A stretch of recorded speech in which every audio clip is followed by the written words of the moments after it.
Hi, are you trying to sell, but you hate sounding salesy or you hate sounding desperate or pushy?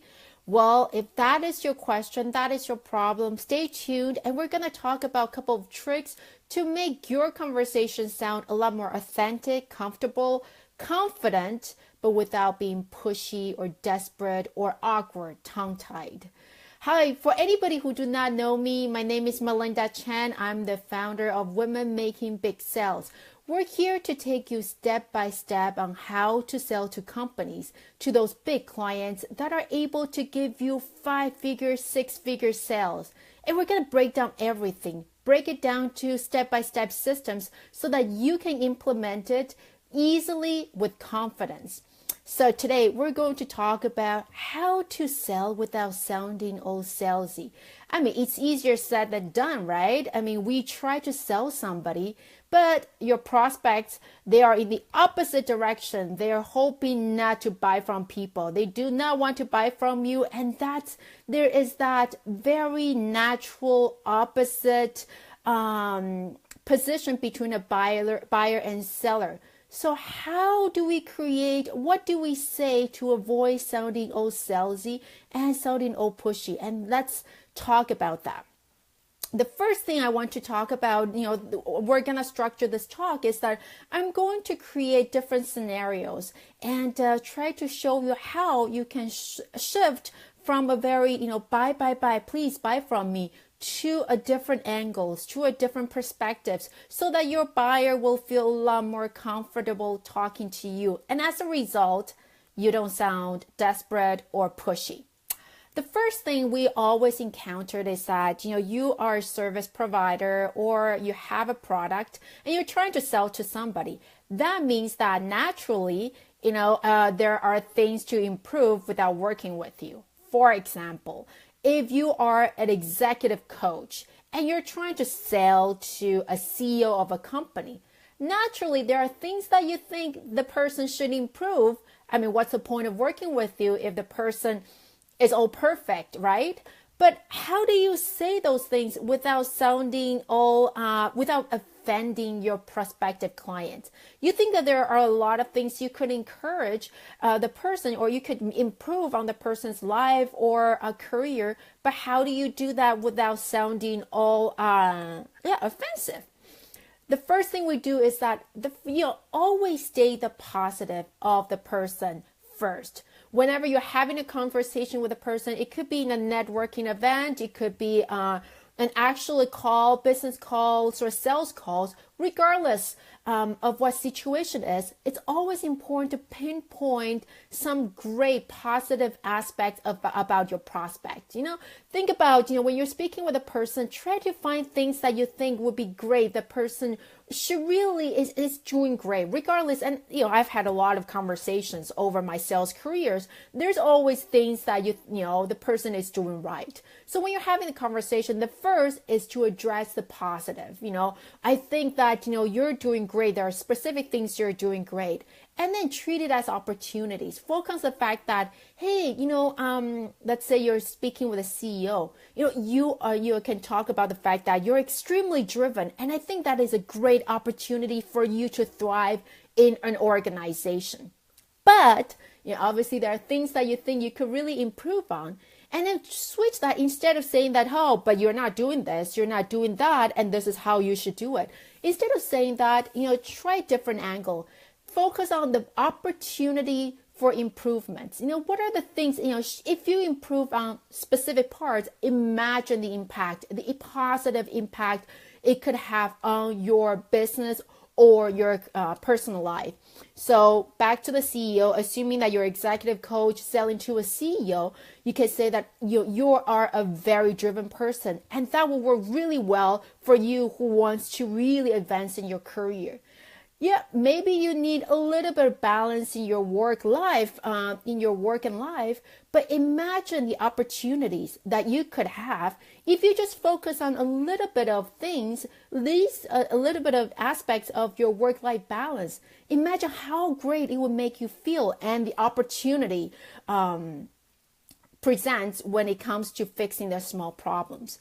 So, in terms of rooms for improvement, make it sound really simple. Maybe sound that, hey, they are empowered to change that. It's actually not that hard to change it. And also, the impact would be amazing and great. So always focus on the positive, because people want to feel encouraged, empowered.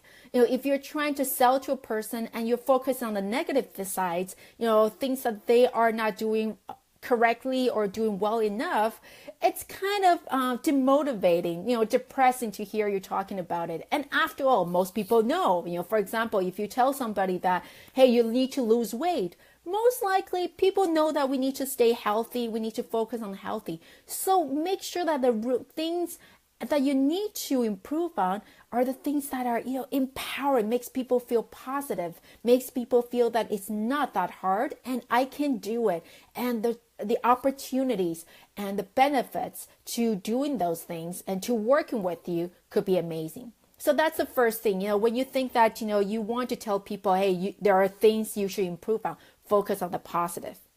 And the second scenario is that, hey, you know what? You want to encourage that conversation. And I always talk about momentum in sales. The first time you meet with a person, everybody's trying to figure out each other out and try to understand, what you are presenting. But then afterwards, how do you have that momentum? How do you continue with that sales conversation? You want to encourage people to continue to talk to you and continue to be engaged, but you don't want to sound pushy, right? And this happens a lot when you're trying to follow up, the initial contacts, when you try to follow up after a networking event, or you're trying to follow up after a business meeting. So, how do you encourage people? Because after all, your prospects are always very busy. So after that first initial conversation, it's very possible that they end up thinking about other things or worried about other things. How do you be encouraging but not being pushy? Focus on the fact about how excited you are about this person's prospects. Back to the executive coach trying to sell to CEO. To follow up, instead of saying that, hey, I just want to follow up on our conversation, or I just want to make sure that you had a chance to think about our sales, our potential working opportunities. Instead of focusing on that, talk about the opportunities. Be positive, be passionate about what you do. Be passionate about the opportunities that you could bring to the person. Because the more passionate you are, even in your tone, it is going to affect how you feel about your service. I get it sometimes that, we're not so sure of our value sometimes. We think, how do I compete with my competitors? Am I really make a significant difference? So by being passionate every time you talk to your clients, you'll feel it too yourself. You'll feel more confident, and you'll really convey that message. So things you could say is that, especially when you're starting another follow-up email, say, hey, I'm excited about the opportunity to work with you. Or start with saying, oh, I'm excited about what we talked about, about the industry you're in. I was thinking about you, and I'm excited about the prospects of this particular industry, about your company. So start with something extremely about your passion, or I'm always passionate about working with people like you. So instead of saying that, instead of being pushy, try to translate your passion, your excitement, convey that message to your prospective clients. It's almost like you're trying to send over those positive and encouraging message to the person. Say, I believe in you. I believe in you. I believe in us working with each other. I believe your prospects. I believe in what we talked about. And the more encouraging you are, the more people are going to feel empowered to working with you. But at the same time, there's another scenario. You want to say, hey, I'm very open to working with you, but you don't want to sound desperate. You don't want to sound the fact that, hey, I can work with you. Please let me work with you. I'm willing to help you. I'm excited to work with you. But at the same time, you don't want people to say that, hey, I'm desperate for a job. I'm desperate for that sales. And how do you do that? the first thing that you need to do is that, and this is especially happened, is that, when you are about to close that sales, you've had some conversation with a person, and now you really want to bring that to real closing. You want to close that sale. The first thing I always tell my prospect or my clients is that look at your conversation. The very, very important thing to think about is that have you discovered some key information before you close the sales? And that is very important. A lot of us, and many of us, decide to go ask for that sale before it is, when it's too early, before we have covered every single thing we need to know about this prospect. Does this prospect really have the pain? And does this prospect know exactly what you do and know what you do really well? Does this prospect know the benefits to working with you? Is this prospect even the right person to speak with? And a lot of times, we're speaking with the wrong person. It might be the person that that might be working with us, but might not be the person that would make the decision to work with us. So you have to make sure that you've covered a list of things that you really need to know before you ask for that sales. I have a checklist of things that you really should know before you ask for the sale. So feel free to email me, and then ask me for it. I have a lot of tools, so be very specific in terms of what you're looking for.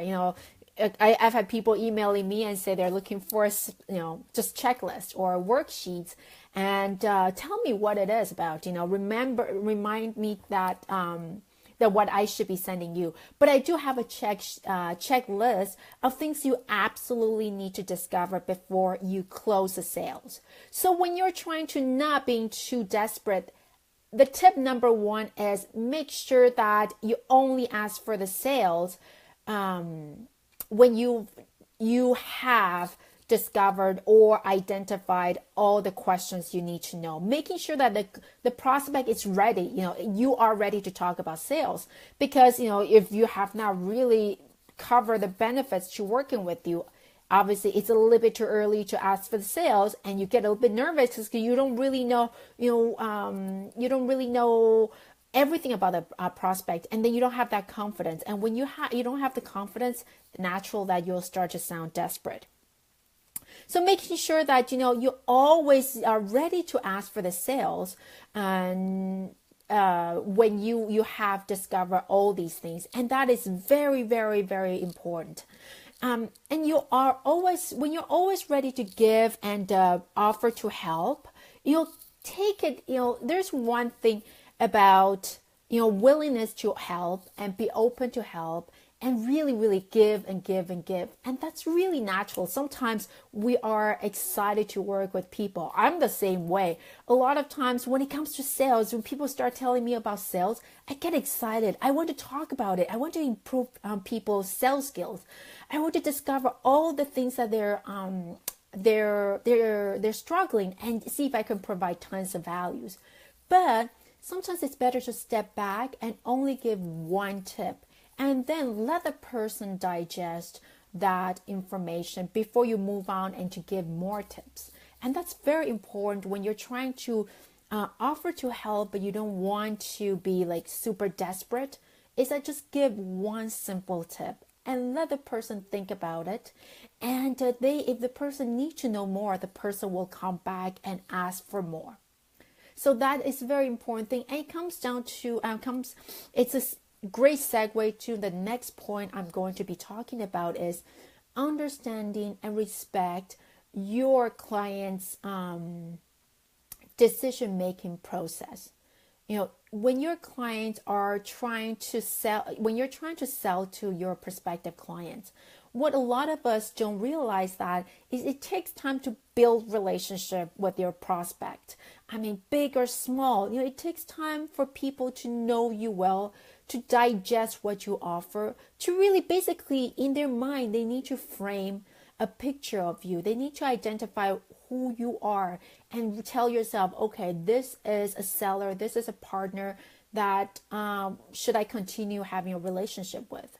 So take your time when you're giving information, break it down to different bits of information. Instead of giving them all the information, take your time and break down the information you are about to give to them. And also treat this sales process as a long-term sales process. It might seem difficult to imagine that it takes about 7 to 10 contact points before you really close a sale.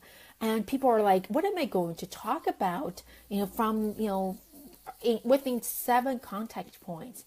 Take your time, because it is normal. I mean, we have to be,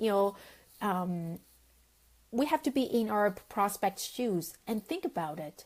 It simply takes that long for us to build a trust with a person. And especially in today's age, I mean, you are not selling something that's $9.99. You're selling something that could potentially be, 5, 6, 7 figure business. And of course, it takes time for people to really say, hey, can I build a long-term relationship with this service provider or this product provider? So respect your prospects' decision-making process. Let them take their time to digest the information, to think about it. And it's funny, a lot of times people say, hey, if your clients decide not to buy today, that means that they will never buy. It might be true if you're trying to sell something that's $9.99. But if you are really trying to build a long-term relationship, they need to think about it. They need to take their time and say, is this the right direction for me to take? And they would appreciate a seller or somebody like you to say, take your time. Only call me when you're truly ready to work with me. And that is actually very important, because you want to make sure that, hey, this is a long-term business relationship. I always tell people what we're trying to do here is help you build a long-term relationship with big companies, with companies that will be able to give you business year over year. And you want to make sure that it starts off with the right footing. You don't want to sell or start working with somebody who's not so sure whether they are going to work with you or not to begin with. So take your time and respect their decision-making process. Let them decide to whether they want to work with you on their own. And that's a little bit of all different things that we talked about. The last thing I'm going to talk about is objecting to the objections.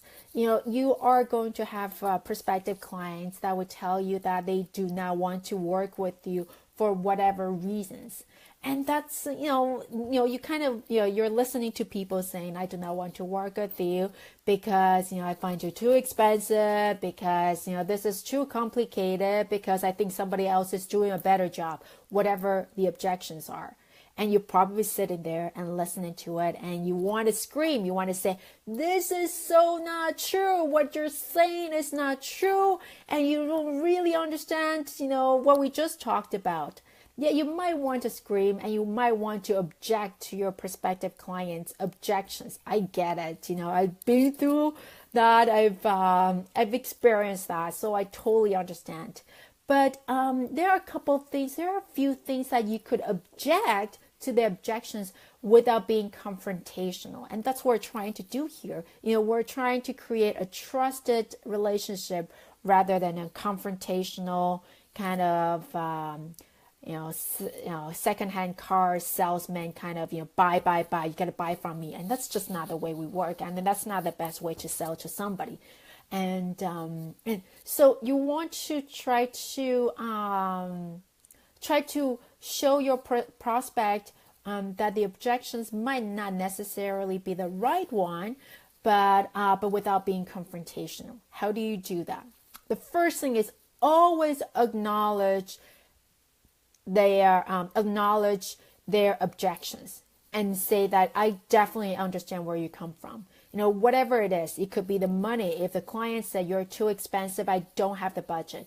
The first thing is, yes, I definitely understand. No one has money lying around and just do nothing. Or I understand because I know the importance of of money and making sure that you have the best ROI of your investment.